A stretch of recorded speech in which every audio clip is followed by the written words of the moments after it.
I'll give the call to the Honourable Lynn Maclaren for your valedictory speech. Thank you, Mr. President. Tonight, I rise to respond to the Governor, but also, more importantly, to say farewell.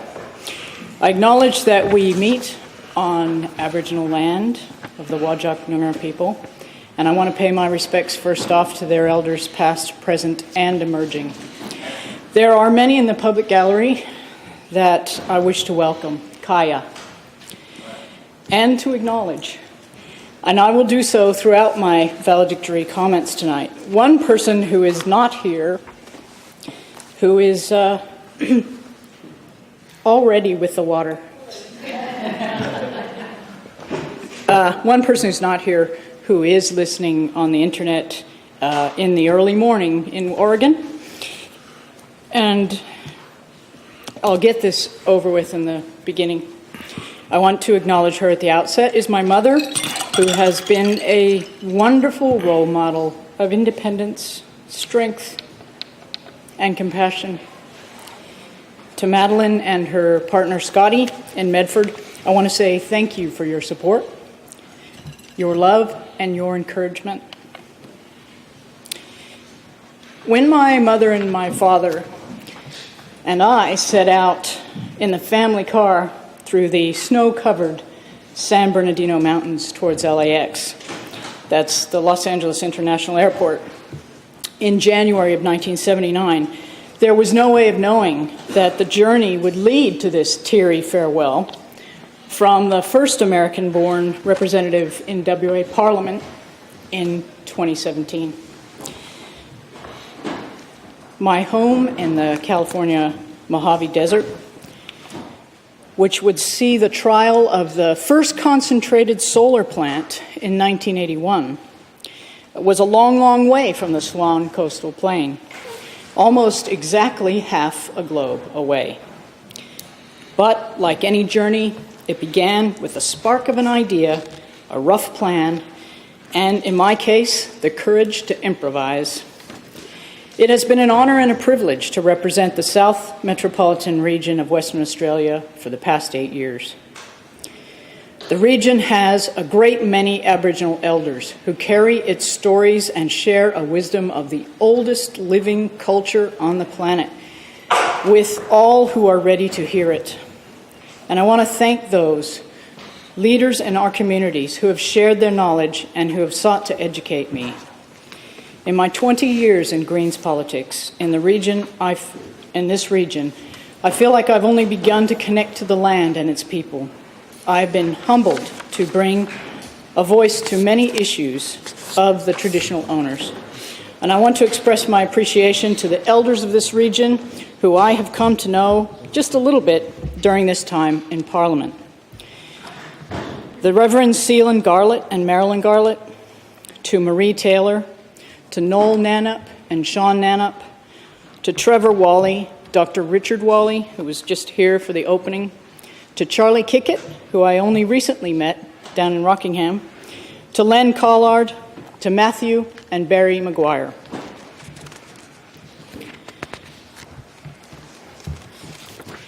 I also acknowledge some of the emerging elders and the wise women in our region, many of whom I hope will remain my friends, and some of whom I hope are with us today.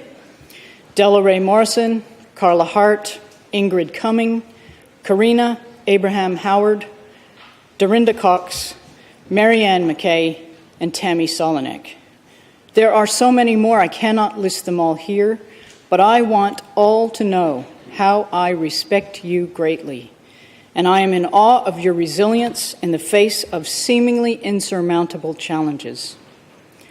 For the past 4 years, serving as one of only 2 Greens in Parliament, I've extended my reach to help people throughout the state, wherever possible. I have a long list of portfolios for which I was responsible to keep abreast of parliamentary actions and to maintain relationships with people and organizations. I note that many people joining us in the public gallery tonight are from some of these organizations. Thank you for your support. I just want to mention a couple of them because I saw them earlier. Food Watch is one of those organizations that I've worked with for a long time. Point Perrin for the People and Hands Off Point Perrin. There are people from the Safe Schools Coalition here today, the No WA Shark Cull Coalition, and social justice movements, animal rights organizations, wildlife carers, and local councils. This term has been incredibly rewarding and rich with experiences, and I want to just share some of those highlights of the 2013-2017 term.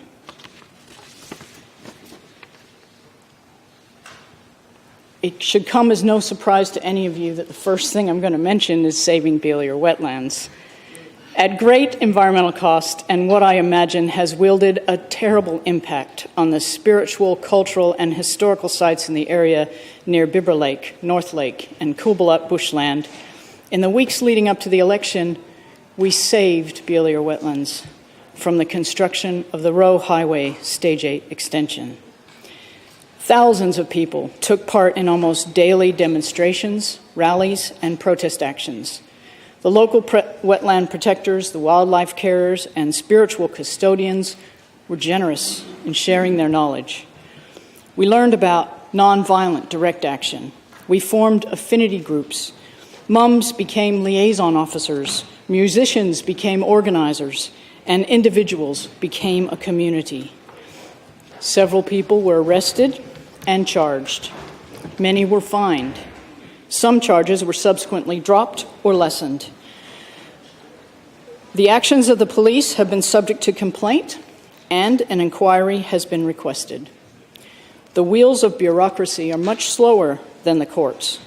While the new government has announced running a fine-tooth comb through the previous treasurer's accounts, they have been silent about the use of force by the police, the charging horses, and the unmuzzled dogs which patrolled the fences, the loss of trust in Her Majesty's finest. Tears fall today, months after the machines were silenced, when I pass by the scars, the land ripped by dozers, the mounds of soil in place of a biodiversity bonanza, the trees shredded, reduced to steaming mulch piles. The animals, the fortunate few animals, relocated. Many, many more massacred. The crawling, creeping, hopping, slinking ones who could not fly away, would not be caught in traps. On Sunday, I planted a tuart tree in what would have been in the shadow of the tall Rottnest Island pines near the corner of Hope and Progress roads.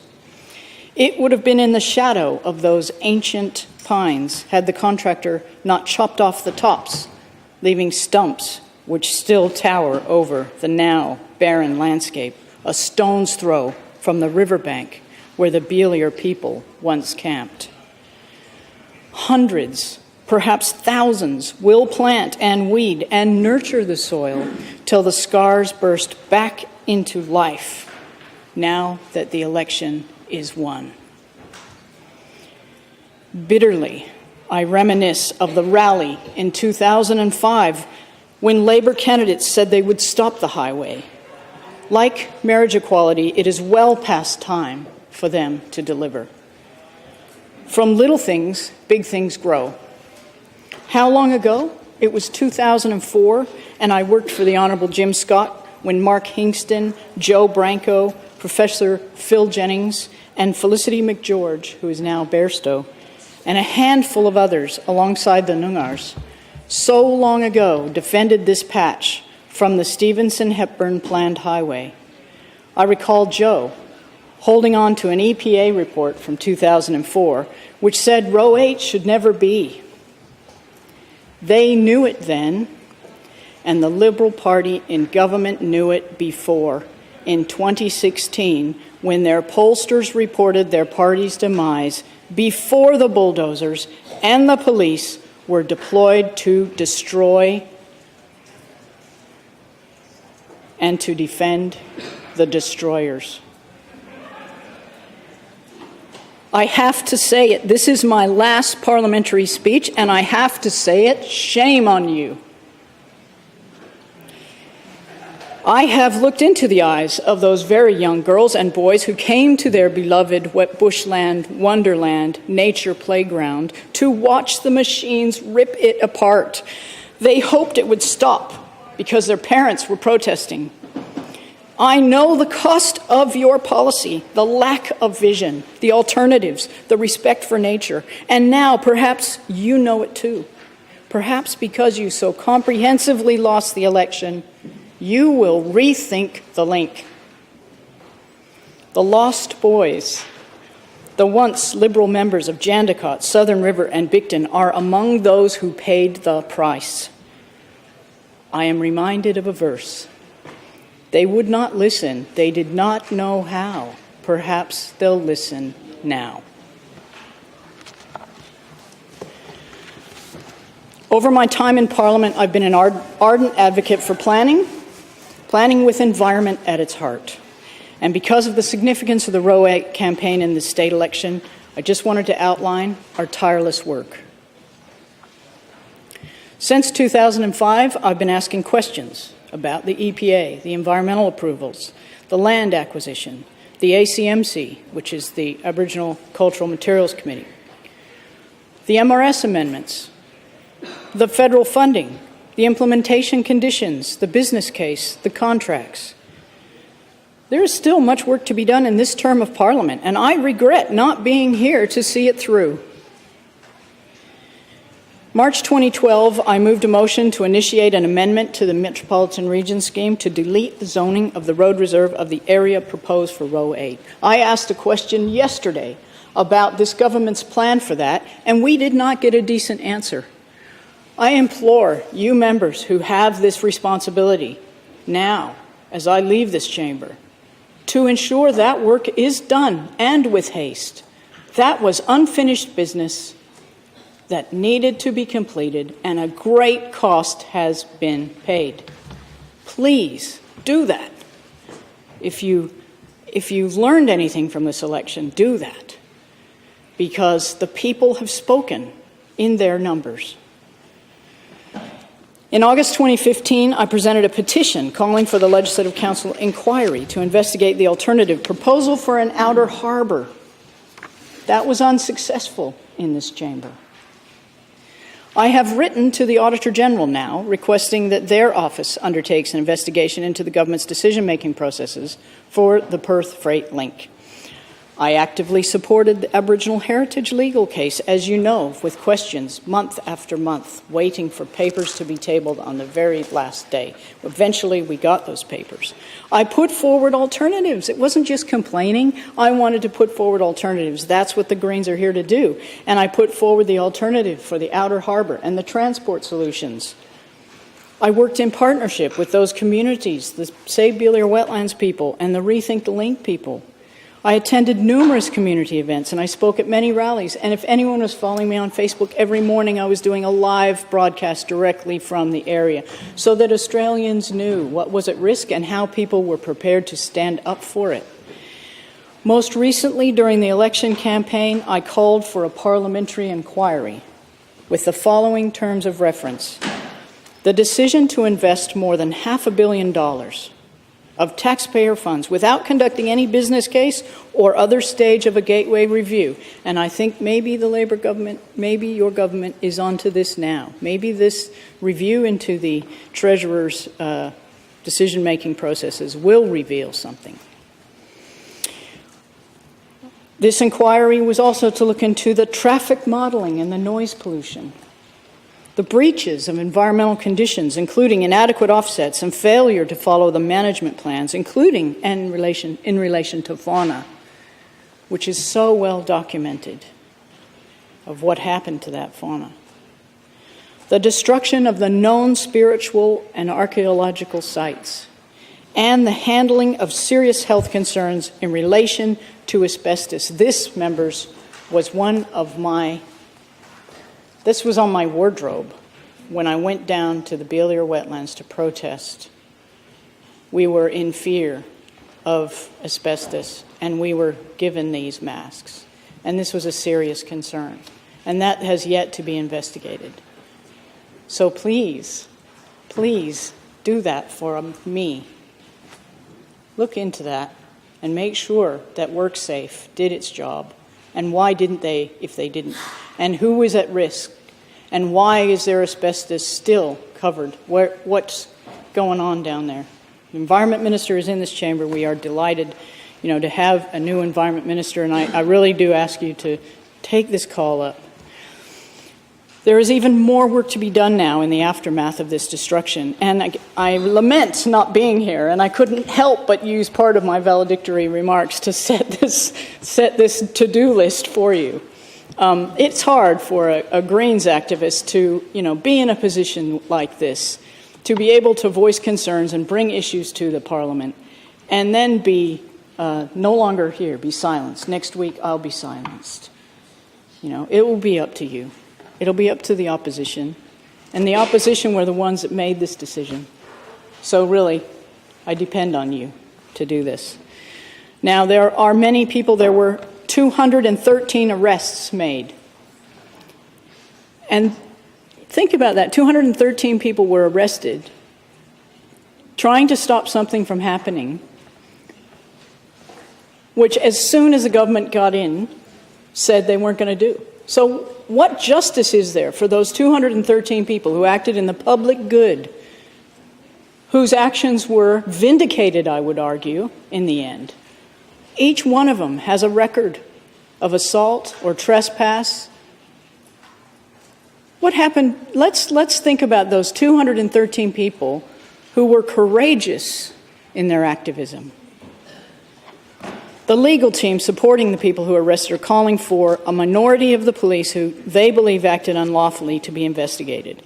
And more importantly, a thorough investigation needs to look into the systemic issues that was raised, the culture of policing, the hostility towards nonviolent protesters, and the way that people were targeted and vilified. And I saw this myself. No police force is perfect, but let's not look away. If people made errors, if people made mistakes, if people acted wrongly, then let's get it out in the open. We'd like an inquiry into the actions of the police. I think back when I was working for the Honorable Giz Watson, and we wrote a letter to the police about the training that they did for nonviolent direct action. What kind of training do they have to deal with nonviolent direct action? It's a thing. Ever since, the 60s, people have been, possibly before, I think I mentioned it in my Peaceful Protest speech, but people have been practicing nonviolent direct action for centuries. Our police should know how to deal with it without going over the top with horses in your face. That's not asking much. I can see that the former Minister for the Police is here, and I know she is listening intently, and I hope that she, in opposition, maybe has an opportunity to look at this. I have a list of the charges. Obstruct police officers. One person was arrested for that. 73 people were arrested for trespass. There were 63 charges for trespass and obstructing public officers. There were 14 arrest warrants. But the rest of them, disorderly behavior, breach of a VRO, 1, criminal damage, no authority to drive. So this culture, if you watch the news, you would think it was like the mafia out there. These are moms and dads. These are moms and dads and students and public servants, and they're all just trying to protect this little piece of bushland, and it was well over the top, that response. Enough said. I just wanted to put on the parliamentary record that there is business to be done, that part of my career has been to try to protect the Beale Ear wetlands, and that on reflection, in spite of everything we tried, we didn't get anything achieved until the very end, the 11th hour. Let's not wait for the 11th hour. The next time a member comes and brings up something that's really this critical, maybe we could avoid that next time. And that's why I'm sharing my reflections. The other big thing that I have to talk about was stopping the drum lines. This term kicked off with a summer of shark killing on the government agenda. that we defeated their drumlining program by working with the community, exposing the irrationality of shark culling. It was a hot summer morning at Scarborough Beach, in the auditorium where Missy Higgins would later perform, when I laid out our terms for what we called Barnett's surrender. Respect existence or expect resistance. It was a cry I repeated at the Coburn Wetland Center 3 summers later as the campaign to stop Row 8 heated up. In true Australian style, we met them on the beaches in 2014, first at Cottesloe, where thousands gathered in the largest protest rally we have seen since the 1998 Save Old Growth Forest rallies. Then, when at first they refused to back down, dozens took direct action by monitoring those drum lines, by documenting the deaths, by publicizing the irrationality of it. December 2013, the government announced its intention to use lethal drumlines, surprising most community and marine stakeholders. The first rally at Cottesloe Beach on the 4th of January 2014, organized in days by concerned scuba enthusiasts and other ocean users. 6,000 protesters were at the rally of Cottesloe Beach on the 1st of February 2014. That was an amazing time. I was so blessed to be there. Early in 2014, Sea Shepherd attempted to secure a court injunction to force the government to suspend its policy, and the Greens called for a motion to revoke the exemption to kill protected sharks given to WA. The EPA received hundreds of submissions asking for it to assess or reject the EPA drumline trial. The chair, who is no longer there, but Paul Vogel, to his credit, said the drumline trial, first he said the drumline trial would not be investigated as the environmental impact would be negligible. But then he had to do it. He eventually did it, and he said it was environmentally unacceptable. The shark culling was unacceptable. The drumlines were removed at the end of April 2014 after 172 sharks, including some makos and other species, but mainly tiger sharks, had been captured. About half were released due to being too small, and the rest shot or expired on the drumlines. In July 2014, 30,000 people, 6,751 submissions, and 2 petitions signed by 25,000 people responded to the EPA in regard to the government's plan to continue using drumlines for another 3 years. Intense lobbying and awareness raising by community, by the Greens, and state and federal politicians included an excellent forum on more effective alternatives to mitigate shark hazards. In September 2014, the EPA recommended WA shark drumlines not be implemented. The Premier conceded defeat. The Greens challenged the effectiveness of the so-called imminent threat guidelines that were rebranded as a serious threat. This is the one where they go off after an attack and after a shark bite incident and then try and find the shark and kill it. Thankfully, that too with this government is a policy of the past. But at what cost? At what cost? Governments need to listen, not just at elections. Not just at elections. Since 2000, 15 people have died as a result of a shark bite off the WA coast. There is general recognition by both ALP and the Liberals now that killing sharks does nothing to make people safer. Instead, a range of other measures, including real-time alerts, improved emergency responses, shark education and awareness, and personal and area-based protective technology to suit different coastal locations and ocean users are the way to go. And I just shook the hand of the new Minister for Fisheries, and I really do think he gets it. I really do. But we need to make sure, because the law isn't good enough.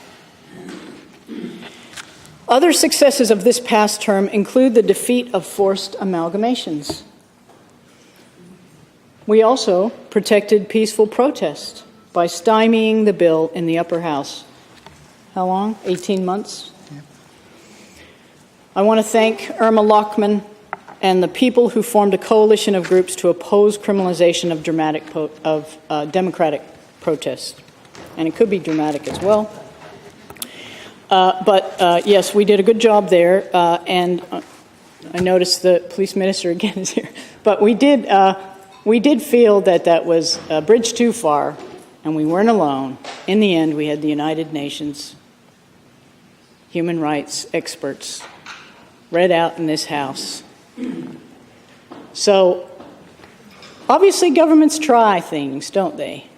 And you need to have a strong opposition.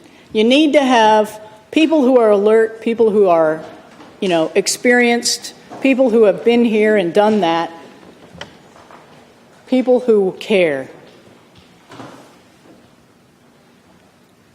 So another thing I want to mention today, and I know it's because probably the Minister for Road Safety is also here, is the former minister, is the Meter Matters bill. So we had several deaths on the roads from people who were riding a bicycle. What do? Well, I put a bill up and I said, let's be clear about the law. And I did that because there was a national campaign calling for that.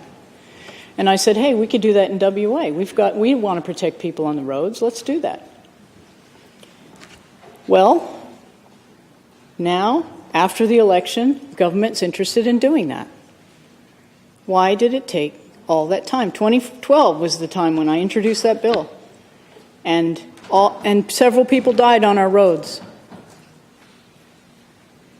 So let's just, think about that. And I want to thank at this time Toby Hodgson, Matt Fulton, Sarah and Craig, and all those who backed this campaign, including the Over 55 Cyclist Club.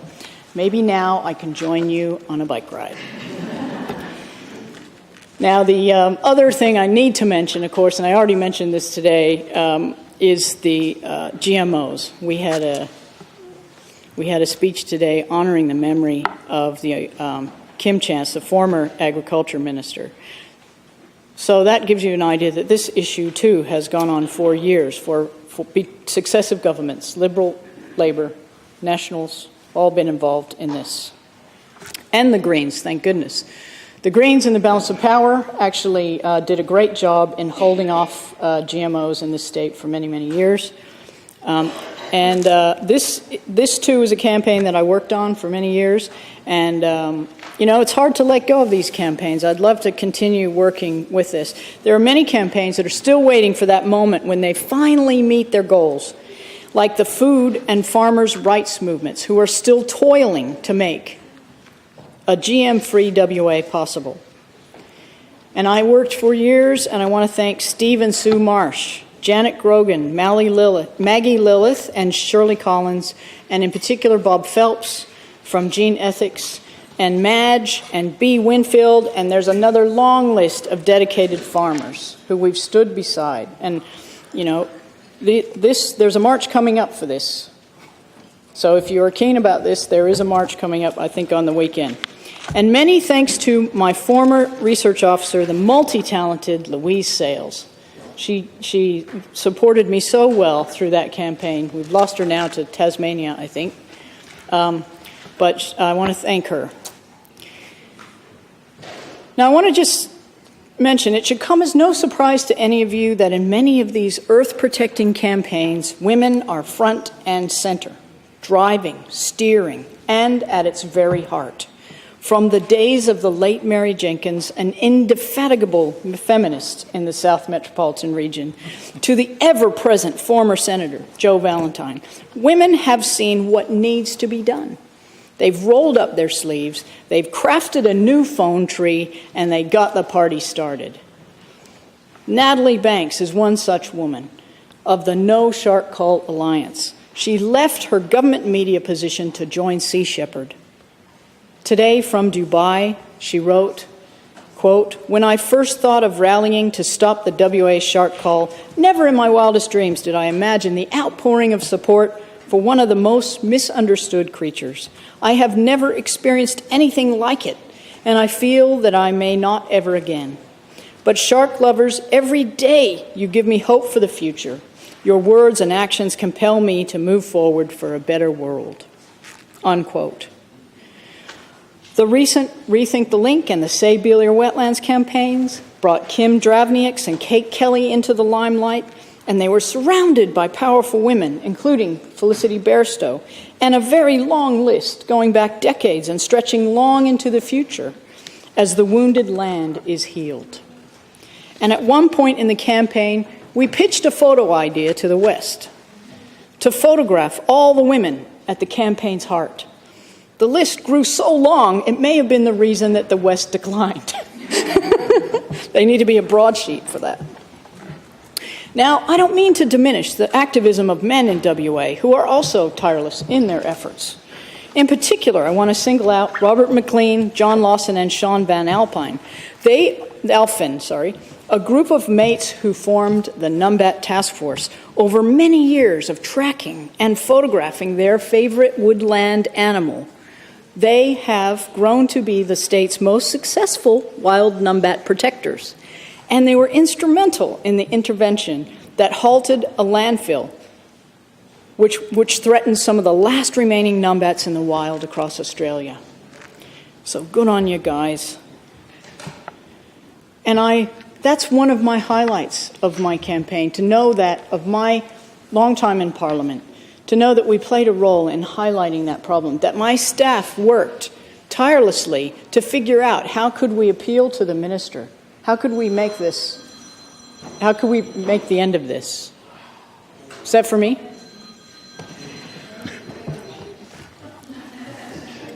For Drew. Thank you. Take a message.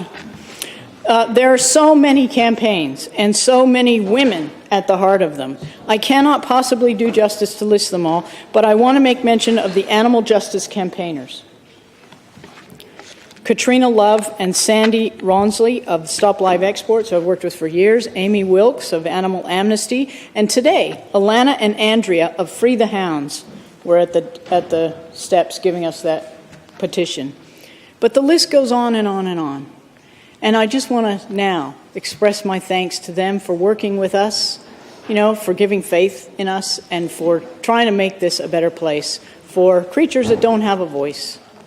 And I want to acknowledge the many, many people across the state who have tried to save mature trees, including Leisha Jacks, who I met at her activist debut at a rally for the campaign to save the trees at Charles Riley Oval.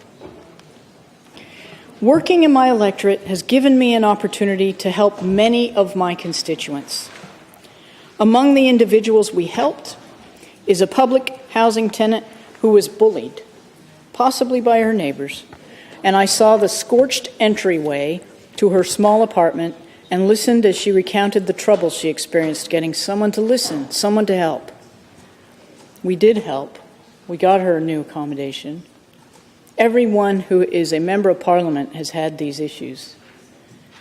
And it makes you feel like you're worth it. It makes you feel like, oh, this is what it's about. I can finally, not just arguing about words on a page. I've got somebody in secure, safe accommodation.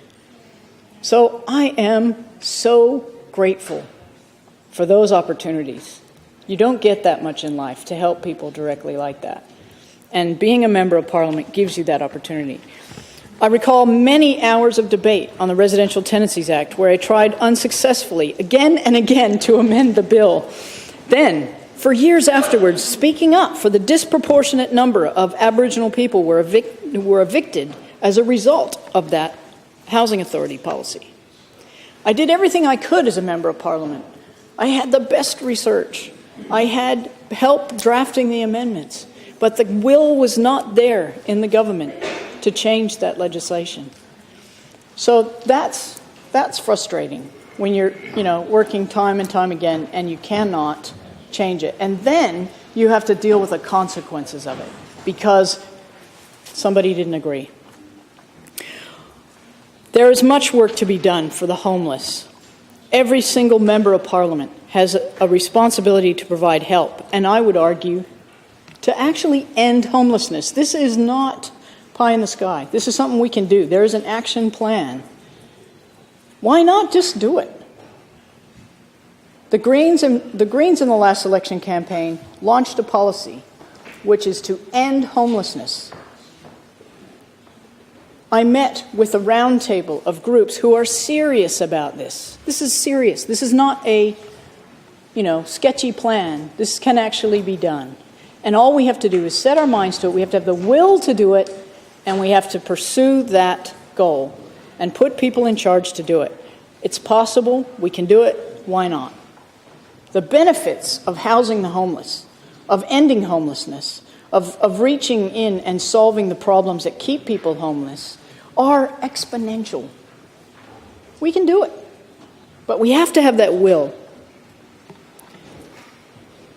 Because of the inadequate laws that are protecting our green infrastructure and our biodiversity, people turn to their Member of Parliament to help save their much-loved urban bushland and their trees. And that happened for me. I have an amazing photo of that ancient jarrah tree. If you haven't visited it, you can still visit it. It's lying on the ground. It was cut down because somebody apparently complained about the bees. Now, there's a simple problem for that. Most people would know. But somehow, somebody got permission to cut down this tree, which was 200 years old, and provided habitat in a place that, desperately needs it, not far from Row 8. And they just chopped it down, and it broke my heart. And I still remember that time, and I think, it's time for me to go visit that tree.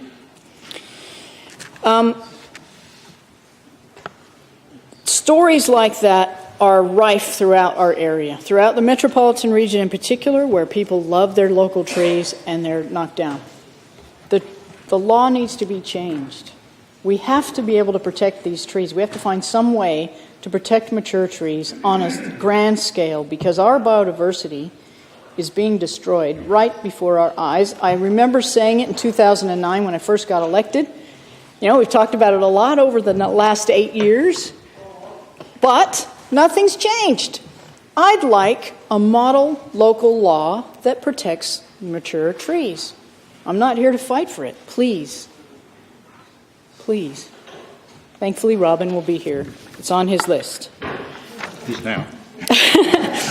Now, there were lots of other issues with, lots of other local issues with trees. There was a Healy Road tree. Oh my gosh, I made such good friends, saving this tree, which was being hacked away, was going to be lost. A big branch was taken off. And it's a community coming together to protect an asset, to protect amenity, to protect something they value. It's a wonderful thing. And it happens everywhere. Doesn't matter if you're a Labour member, a Liberal member, it's happening in your area. And the next big thing is probably going to be Underwood Avenue. So I'm hoping that members... and Lath Lane. I have to just mention Lath Lane because Vic Park, where we have one of the most senior members in Cabinet who protects Lath Lane, and Lath Lane is in our South Metropolitan region, and the Eagles built an oval and knocked down some trees. And it is a tremendous loss to the community in that area that has not been addressed. And it's death by 1,000 cuts.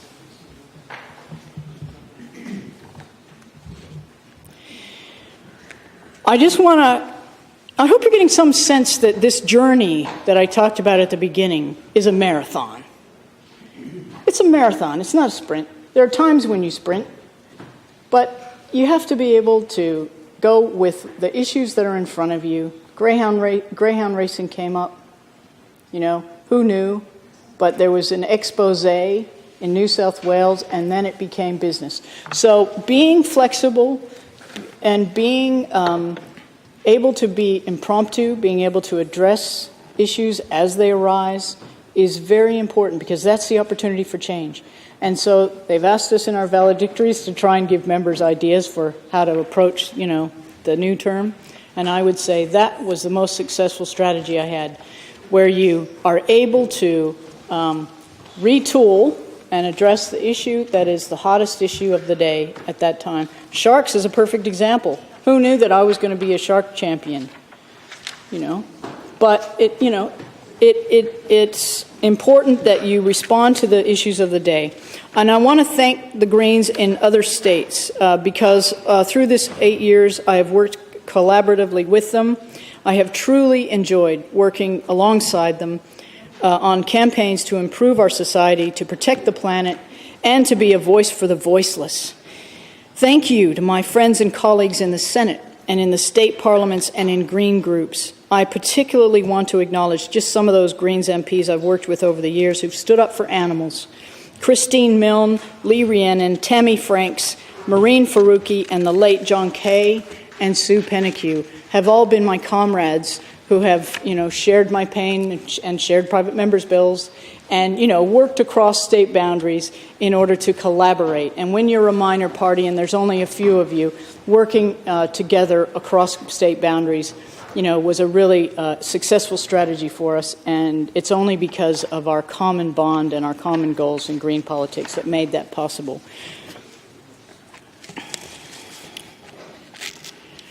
A lot of this term was spent, and I acknowledge the Honourable Rick Mazza behind me, because he was the chair of this committee that looked into the RSPCA and examined their operations. And, I don't want to go into detail because we have debated that at length over a very long period. But for me, the take-home message is the animal laws in this state need to be updated.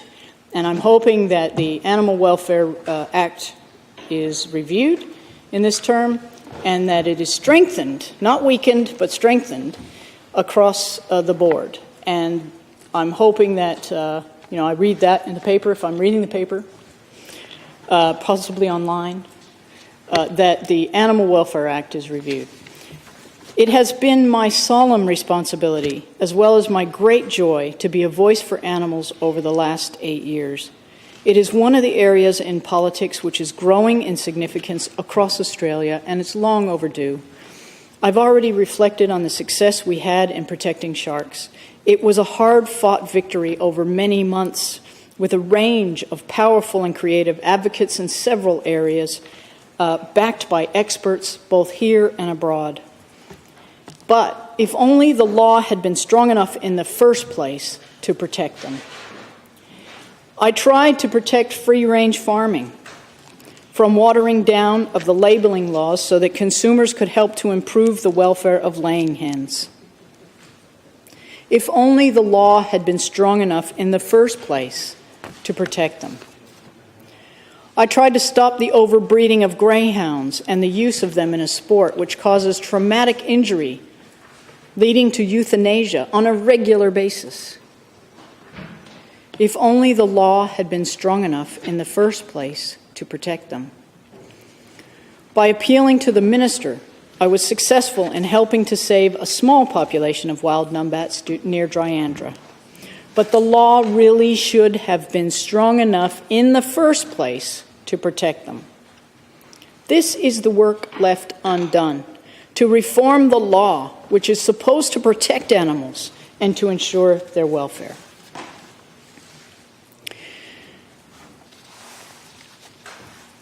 I want to thank you, Mr. President, for your wisdom and leadership over these years. There were times when you saved me. I'm thinking of the time when a first reading of a bill was challenged, and it was quite a moment for me because I was afraid that I was not going to be able to read in this bill, which was really important to me. And in your wisdom, you took it offline, had a good look at it, and came back with a very measured ruling. And I have felt safe in your hands, and I wanted to thank you for that. And I'm outgoing too, so that's not. I want to express my appreciation to the members of the opposition who worked with us over 8 years, gave me fulsome briefings when required, even tried to, and sometimes if our values crossed, which they did in the biodiversity and conservation bill, you worked with me, and I appreciated that. I think that, and another member's already mentioned it, when you come from a position of respect, anything is possible. And I offered that respect. I worked with the Honorable Kim Chance. Maybe that's why he taught me that. But when you start from a position of respect, you can go places. And even if we disagreed on many policies, there were many ways that we worked together collaboratively. I will mention some of those as I go on.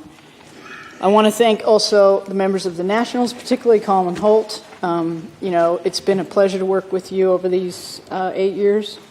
Tearing up? Why is that? But, I knew Colin before. I had met him when I was working at Waycross. I think that's why. And so I knew, we had this common understanding about community services and how difficult it was in the regions. I've always felt we were on a committee together, and I've always, enjoyed working with you. And, if I miss you, I'll call you. You've got my number. I do. I do have your number. I might give you a few questions to ask. Yeah, good.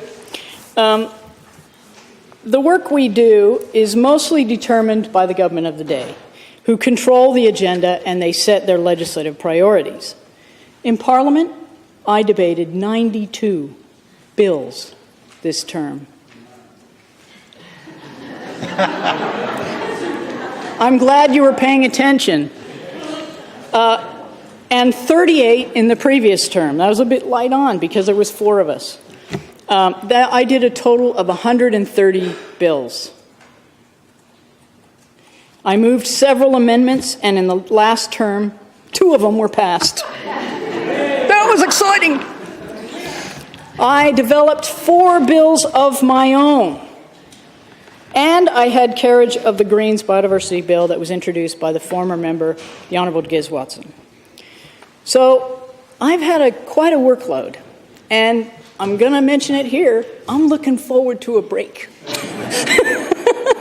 I have thoroughly, applied myself to the task at hand, and it's given me an energy to approach it.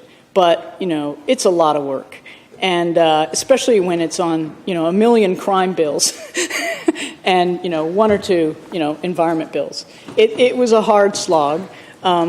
But, I enjoyed it. I did enjoy it, and I did try and apply myself to it, as the now leader of the opposition has, acknowledged. My ability to assess and consult with stakeholders about and debate legislation relies very heavily on my research team, who are also tired. And I want to thank Lee Sinclair, I know she's here tonight, for her tremendous wisdom and her organizational skills, and her unflappable way of being. You need someone like that around you. Lee makes deadlines look easy to meet, and she still managed to keep her young family at school and at sporting events. And I even felt supported by Darren, her partner. Lee kept all the balls in the air and has been my supportive friend in difficult times. I am so glad that we shared that office at Waycross way back when.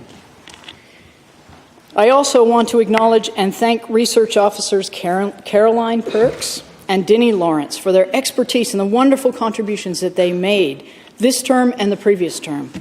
There were many others who helped to ensure that I was ready and well briefed for legislation. Most recently, in a volunteer capacity, Jennifer Gardner has helped us. Though I can't name each of you at this time, your assistance to me in my role and your generosity has been deeply appreciated. We scrutinized the government in every way possible. We asked 660 questions without notice, 431 in the most recent term. I want to thank the parliamentary staff, Janice Shaw, she's probably gone home by now. But Janice, you're awesome. I've worked with Janice even when I was working for Jim Scott. She has, very rarely ever, drop the ball. And it's amazing the volume of work and the deadlines that she meets on a daily basis. Janice, you have my long-term respect.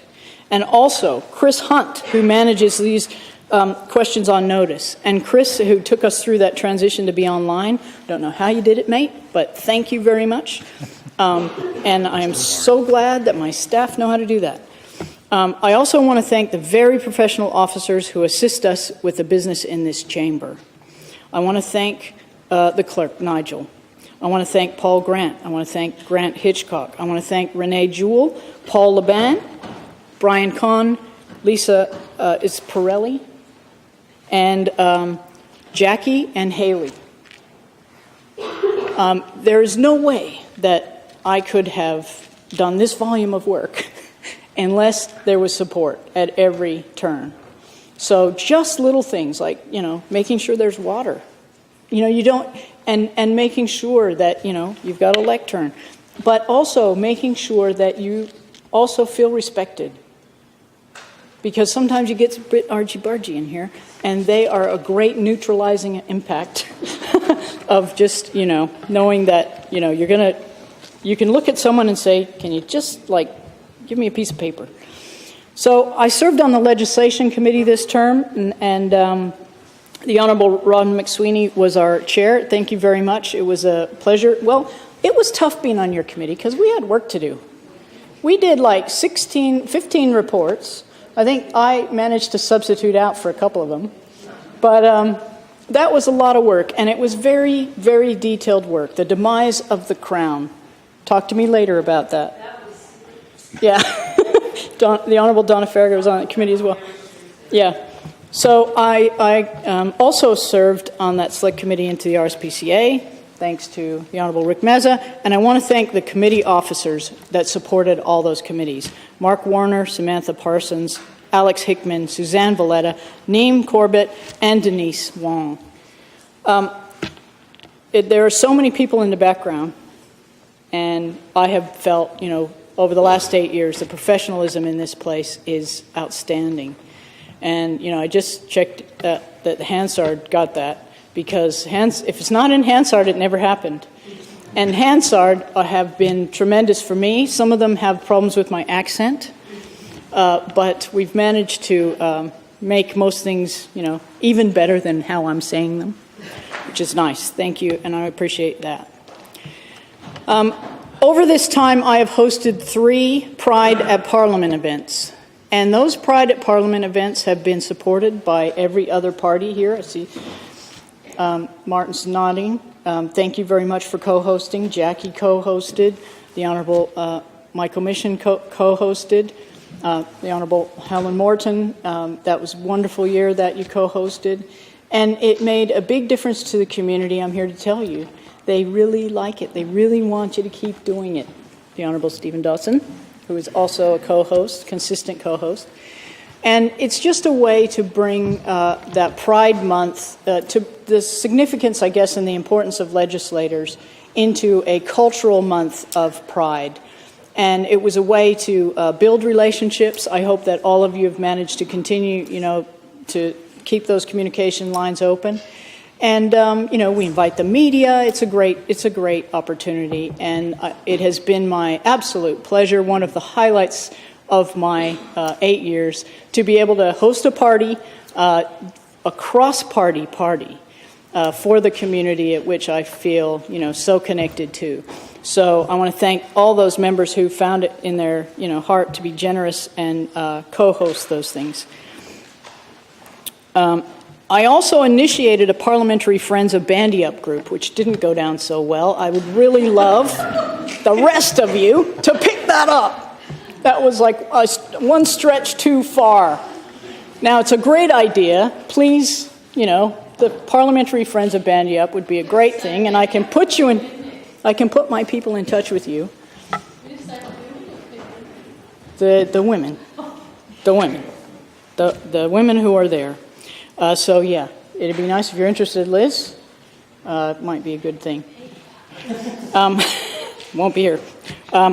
So I would encourage, that's a great opportunity. And I see in the President's Gallery at this time the Honorable Alison Zaman. And Alison, I feel is going to make such a great contribution. Congratulations on your election again, which proves it can be done. And that's the kind of thing I would see Alison, taking to like a duck to water. So, I think if people can find it in their hearts to think of the poor the women in Bandy Up, who really need that kind of boost. I would really implore you, and I know that Simone McGurk is interested, so if we can get, if we can get some more people interested, please take that over. And I could give you the original list of people to invite, but no, take it off. Do it. Do what you will. I want to thank all the Parliament House staff. There are so many that we depend upon, and I think I'm going to get a chance to do that on Thursday when we wrap up, so I won't list them now. But know that I thought about you in my valedictory, and I'll mention you later. It has been my privilege to bear witness to the pledges of thousands of those who came across the seas to our boundless gifts that we're sharing. And like me, their journeys to Australian citizenship were layered with farewells and hellos, loss and gain, and always hope. From Afghanistan to Zambia, every continent, young families from Nepal, older couples from Scotland, students from Brazil. That has been one of the joys of my role, to meet these new citizens and to welcome them to Australia.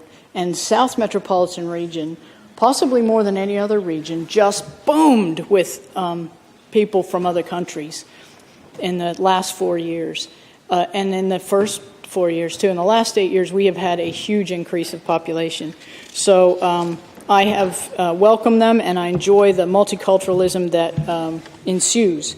Over 2 terms, I have seen Willetton High School transformed. I've been to several openings of new schools in Tuart Grove, Baldivis, Golden Bay, and more. I have visited some of the oldest schools from Vic Park to Attadale. I have spoken at school graduations from Fremantle Primary School to the Octagon Theatre. And I've been inspired by young people and educators at all levels. My team has expanded and contracted over the years. I want to thank all those people who have come in, particularly of late. Elliot Sawyer, who joined us, who lifted our game in so many levels, and then because he was so good, Senator Ludlam took him. And Connor Slight, who we stole from Robin on his day off, who helped us, with amazing audio visuals and great work, in our social media. I want to thank Nadine Walker. Nadine came to my team early in the term, and she really, made a big difference during the Shark Call and through our marriage equality work. And of course, Senator Seward took her because she was awesome. So now Nadine is working with the Senate team, and she's doing an outstanding job, and I do occasionally get to see her too. I want to thank Wanjiku, who was with us a short time, and I still see her, and she made a big difference, to our team, and I really miss her. And in particular, I want to thank Nina Jurak, who Robin has working in his office, and Nina kind of helps us to keep in touch with Robin and, make sure that we're all, working together. But she has helped me, too, in my selection of staff, and she has long experience that goes back to Giz Watson. These people I am going to miss. I'm going to miss so much, but maybe we'll actually have coffee with each other sometime. I want to say there is nothing like winning an election. But I'm here to tell you that the converse is also true.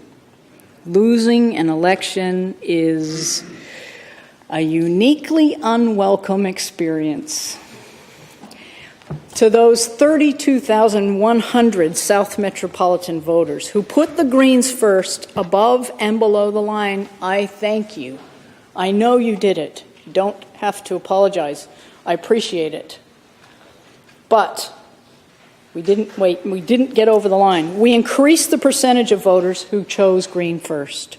To get over the line, we needed 49,384 votes. Can you believe it?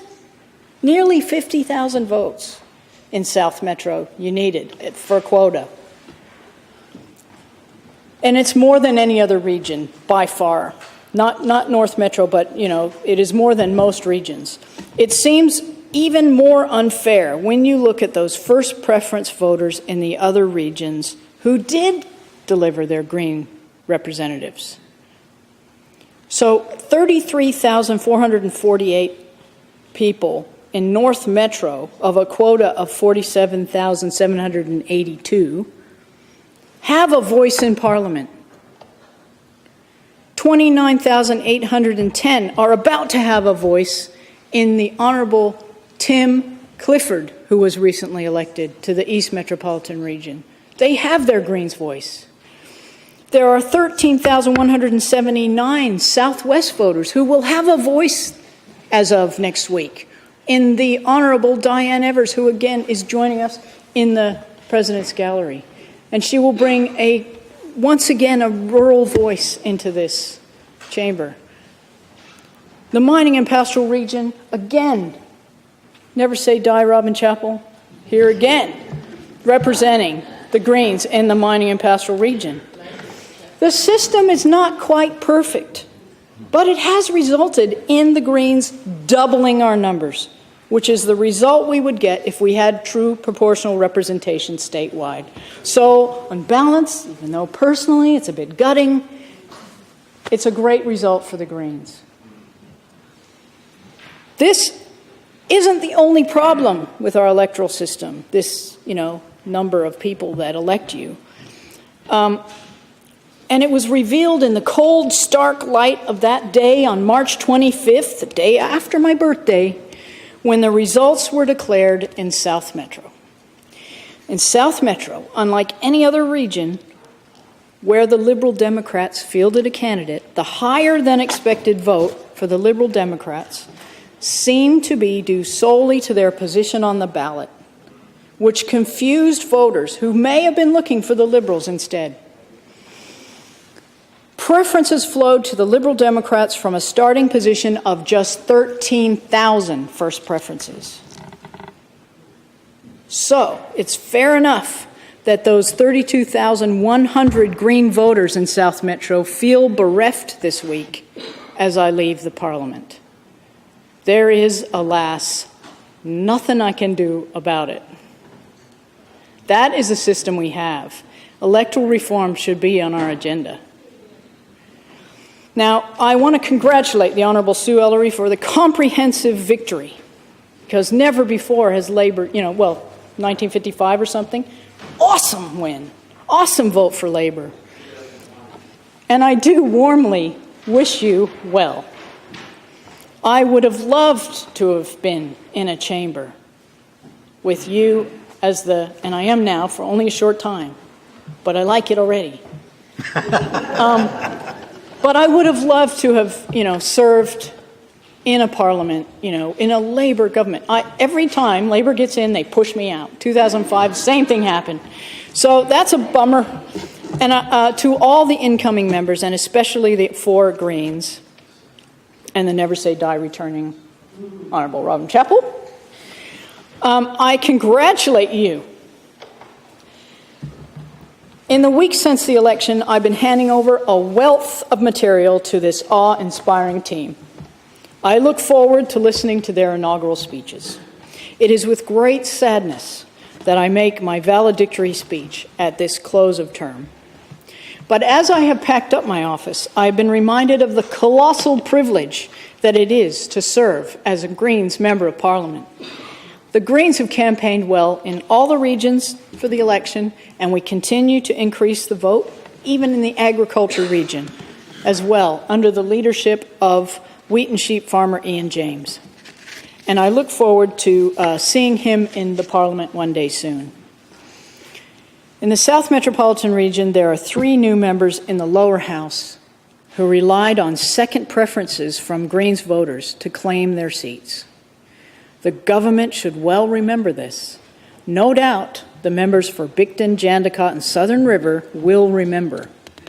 So I guess they've got to represent the Greens' interests, because I ain't going to be here.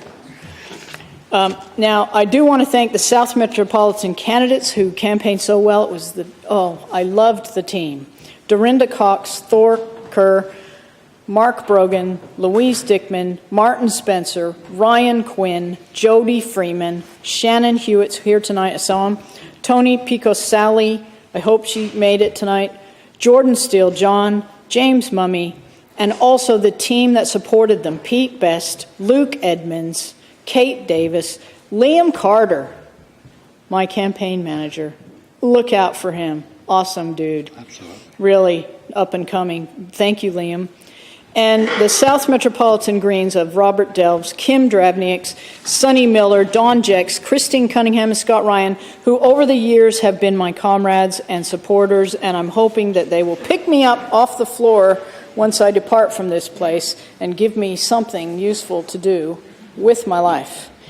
The Greens co-conveners and election campaign committee, the fundraisers, the media team, the policy group. I can't name them all. Hopefully some of my colleagues, as they're incoming, can name them. But I want to thank you. You know, it has been my absolute pleasure to be a Green in Parliament and to carry that mantle on behalf of them all. We may never pass this way again. My most important role, drink water. My most important role now is caring for my partner, who is being treated for metastatic breast cancer. She says an unwelcome visitor.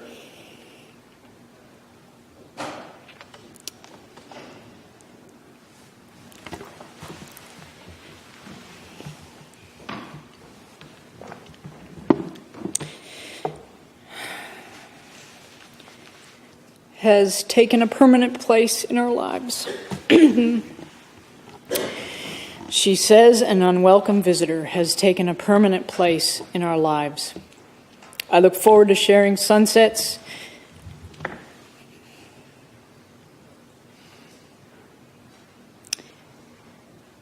and pottering around at home on the weekends. Sarah and I were married late last year.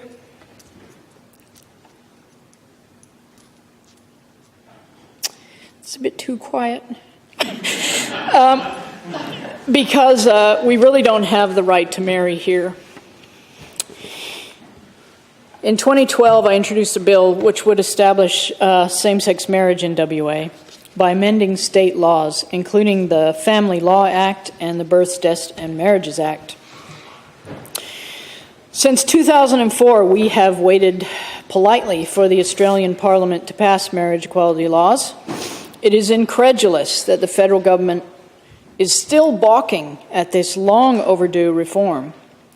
In WA, we could have it tomorrow if the McGowan government would simply support this bill. That's it. No more conversation.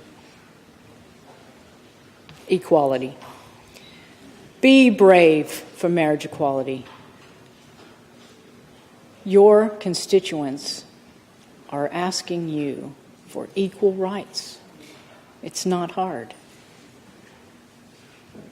I've drafted the bill. And I didn't personally do it. I had parliamentary counsel do it, so it should be good. So please do that for me and for my partner and for everyone else, who just wants equality. It's not a lot to ask. And it's 2017. It's, again, long past time. Now, I think I may have skipped a page where I did not mention a couple of really important people to me.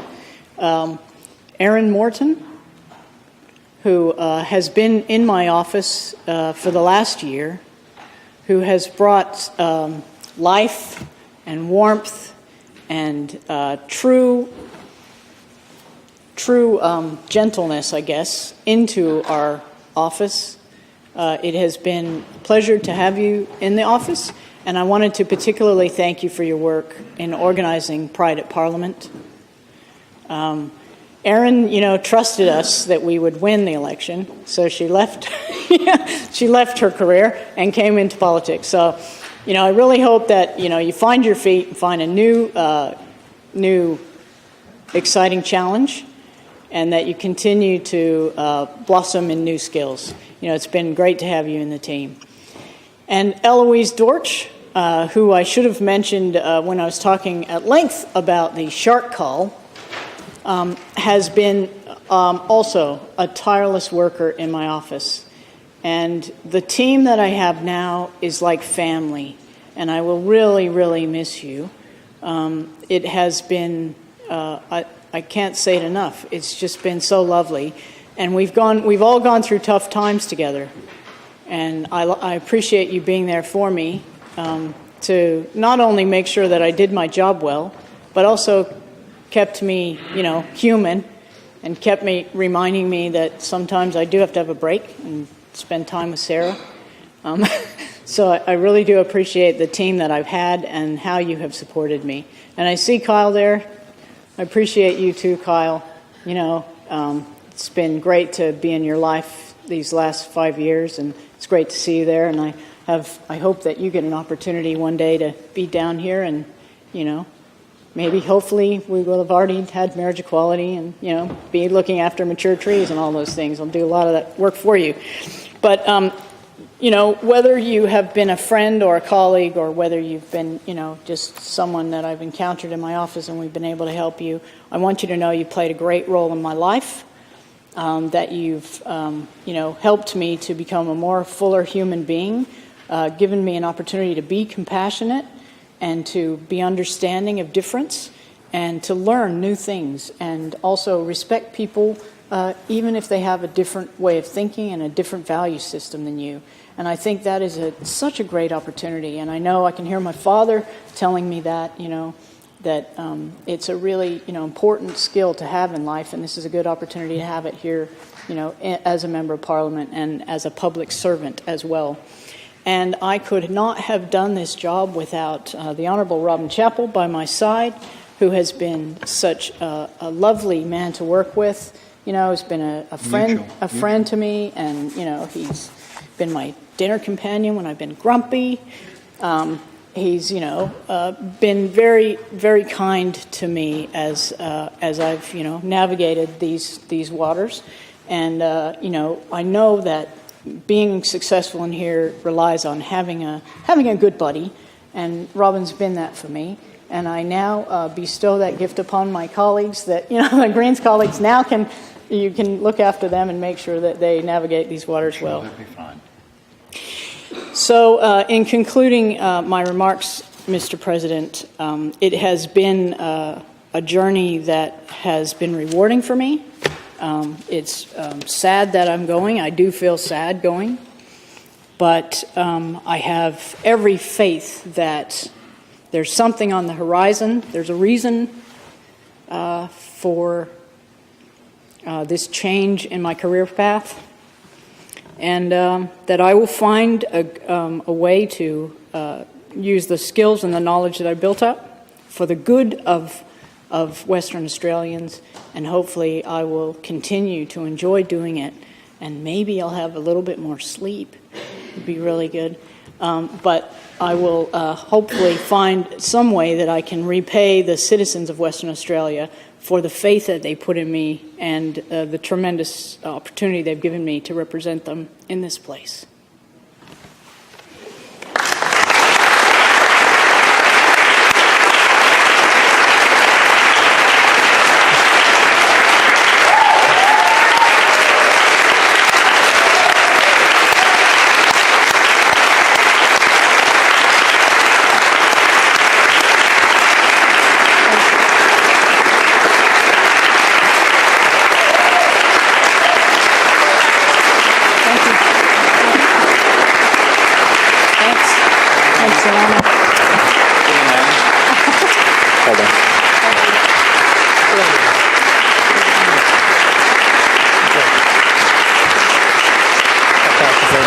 Well done.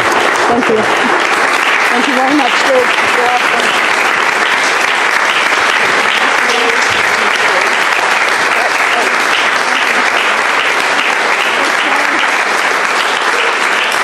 Thanks, Donna. I'm with you. Well done, Lynn. Oh, See you, Peter. mate. See ya. Thank you.